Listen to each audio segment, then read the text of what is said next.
Pozdrav dragi moji, danas ćemo pripremiti jedan jako jednostavan slatkiš. Slatkiš našeg djetinjstva, a to je pečeni šećer za koji vam je potrebno samo 2 sastojka. Treći sastojak birate da li ćete dodati ili ne, znači po vašem ukusu. Možete da dodate orah, lješnjak, čokoladu, bilo šta što želite, ali onako onaj standardni šećer je znači kada dodajete samo šećer i mlijeko. Pa evo da počnemo. Znači krenut ćemo onako od početka da bi uspio svima. Za ovaj šećer vam je potrebno 3 čaše šećera i 1 čaša mlijeka. Prvo ćemo staviti 1 čašu šećera da nam se lijepo karamelizuje. Za to vrijeme ćemo pripremiti još 2 čaše šećera i stavit ćemo 1 čašu mlijeka da nam se zagrije. Evo ja sam već zagrijala 1 čašu mlijeka. Znači čaše treba da budu sve iste. Čaše koje koristite za mlijeko, za šećer, sve trebaju da budu iste da bi vam šećer uspio. Evo ja ovdje imam malo lješnjaka, njih ću isjeći i dodat ću ih u ovaj moj šećer. Evo, postupak ću vam pokazati onako polako da vam uspije svima. Treba da prvo karamelizujete, smanjite kada se istopi šećer, smanjite vašu rinklu pa na nekih 2. I tako polako još pecite šećer do željene boje.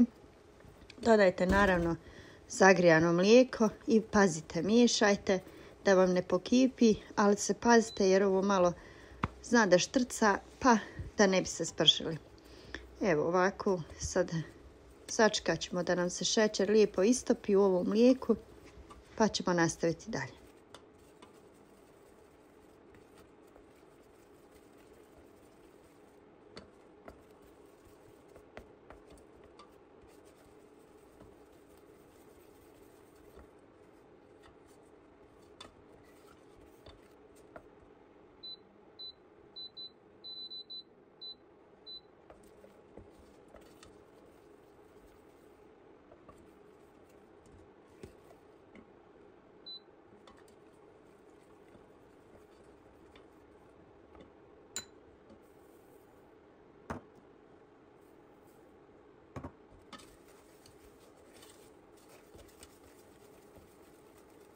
Kada se lijepo istopilo da nema tragova karamelizovanog šećera, dodat ćemo 2 čaše šećera i sad ćemo kuhati nekih 8 minuta.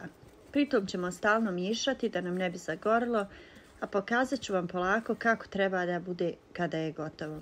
Znači koje onako gustine i šta treba da bude kada bude šećer gotov da bi uspio i da bi bio onako baš mekan kada ga zagrizete.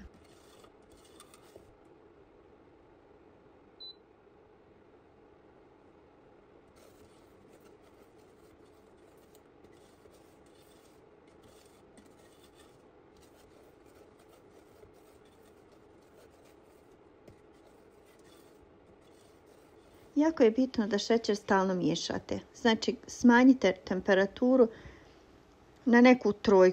Ako vam je električni onako od 1 do 6, smanjite na sredinu, na 3 i polako ga ovako miješajte da se peče. Negdje oko polovine ćemo dodati lješnjake. Naravno, rekla sam vam, možete da dodate lješnjake, čokoladu, orahe, bademe. Ono što vi želite, znači da imate u šećeru. A naravno možete da ne dodajete ništa, bit će onako sasvim ukusno i lijepo.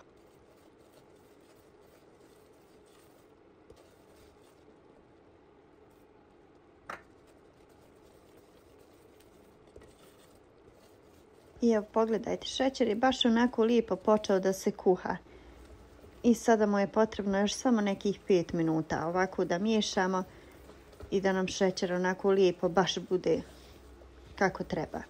Ali pokazat ću ja vama to kako treba da bude. I evo pogledajte, kada se ovako naprave balonići i ovako baš bude gusta, kad vri ona pjena, tada je šećer gotov. Evo pogledajte ovako. Znači sad ćemo da ga sklonimo sa vatre i najbitnija stvar slijedi sad. Znači sklonite ga sa vatre, evo ja sam iznijela vani na terasu da mi se brže hladi. Potrebno je da ga sada stalno miješate dok se ne stvrdne. Znači ovo je jako bitna stvar kada pravite pečeni šećer. Da ga miješate neprestano dok ne dobije baš onako, dok se ne zgusne.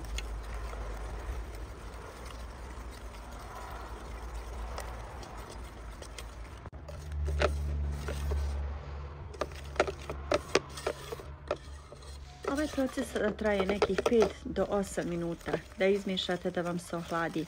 Naravno, može da traje do 10 minuta ako ste unutra. Ja sam iznijela vani da mi se brže hladi.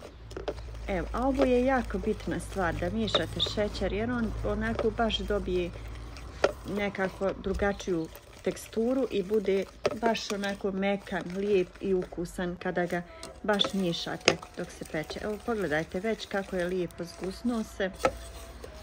I evo, to bilo još malo to, ali evo, pokazat ću ja vama cijeli proces da bi vam uspio.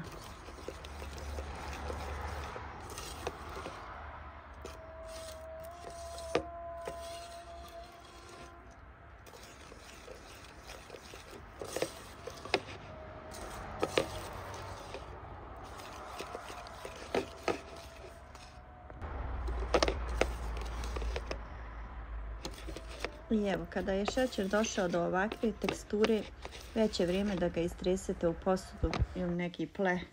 Nauljite neku tepsicu i stavite ga. Evo, pogledajte. Ja ću nauljiti ovu malu tepsicu, istrišću šećer i oblikovati ga odmah.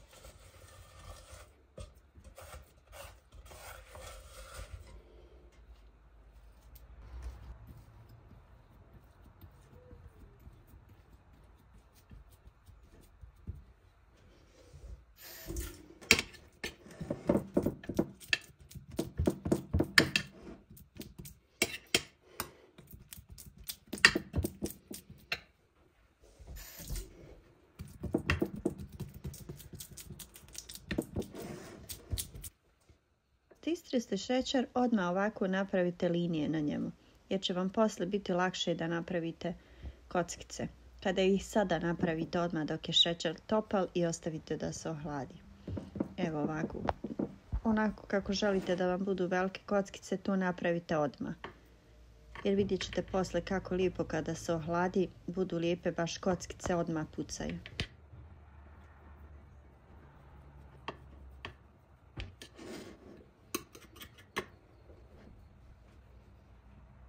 I evo, moj šećer se ohladio. Nadam se da vam se dopada i ovaj moj recept i da ćete isprobati. Pogledajte kako se lijepo lomi i kako je divan. Mekan je, lijep i ukusan. Ovo je imala svaka kuća naših nena, baka, majki. Onako za sehure, za iftare. Naravno uz Bajram. Ne bismo dočekali Bajram bez ovoga šećera. Pa eto, isprobajte i vi. Pogledajte kako je lijep i mekan. Ako vam se dopada, pišite mi u komentaru ako ste isprobali.